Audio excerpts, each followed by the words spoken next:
En vue de faire le point de l'année 2021 et projeter l'année 2022, la Fédération Pointe-Noire du mouvement Action et Renouveau Mar en abrégé s'est réunie le samedi 5 février 2022 sous les auspices de l'honorable Maurice Mavungu, son commissaire politique.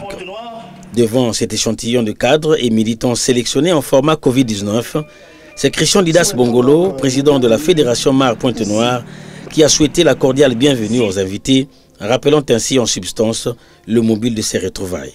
L'année 2021 fut une année riche en événements, mais le plus important, la victoire à l'élection présidentielle de notre champion, le président Denis Sassou Nguesso. À cet effet, les militantes et militants de la Fédération Pointe-Noire s'étaient massivement mobilisés pour voter et élire leur candidat, le candidat présidentiel, le président Denis Sassou Nguesso.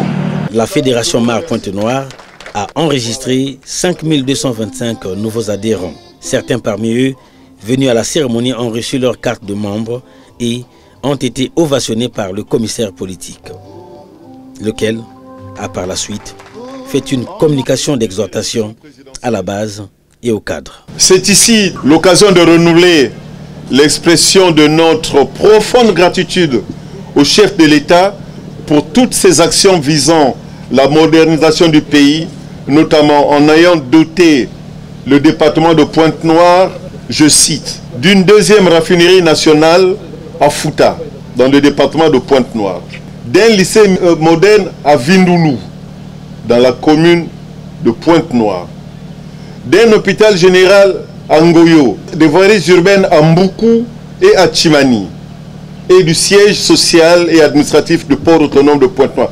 Tout ceci s'est fait ces derniers jours.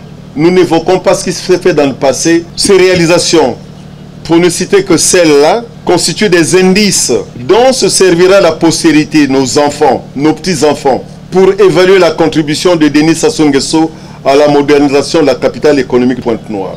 C'est donc à juste titre que tous, debout comme un seul homme, avons déployé les efforts nécessaires pour faire élire notre candidat dès le premier tour avec un pourcentage plus qu'écrasant de plus de 80% de voix dans le département de Pointe-Noire. Après avoir égrené les dernières réalisations du président de la République, chef de l'État, à Pointe-Noire, Maurice Mavungu a chaleureusement partagé le repas avec les siens.